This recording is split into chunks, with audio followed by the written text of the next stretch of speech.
জানো তো আমি মায়াপুর গেছিলাম, মায়াপুরটা আমার খুব ভালো লেগেছে।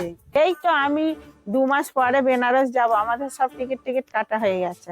আমরাও কিছুদিন পরে পুরী যাব জগন্নাথ দর্শন করতে। ঠাকুরের জায়গা তো ঘোরা খুবই ভালো, পূর্ণ হয়। এই রে, সবাই তো কোথাও না কোথাও যাচ্ছে, আমি তো কোথাও যাচ্ছি না।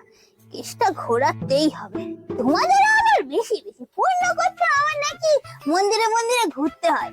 আসল ভগবান তো মনে থাকে, ঘরের মধ্যে ধূপ জ্বালিয়ে প্রদীপ জ্বালিয়ে ঠাকুরকে ডাকলেই চলে আসে। ওর জন্য আবার টাকা খরচ করে এখানে ওখানে ঘুরতে হয় না। জানেন মালতী, শিয়ালের একটা গল্প আছে, আঙুর ফল খেতে না পারলে আঙুর ফলকে টক বলে। তোর হয়েছে সেই কল, তুই নিজে যেতে পারবি নি, টাকা খরচা করতে পারবি নি বলে লোকের ওই সব কথা বলি। এর সঙ্গে না এখানে গল্প করতে আসাই উচিত না। সব লোকের নিয়ে খালি নিন্দা করবে, আবার বড় বড় ঠাকুরের ইয়ে দেখা, সব ভণ্ডামি।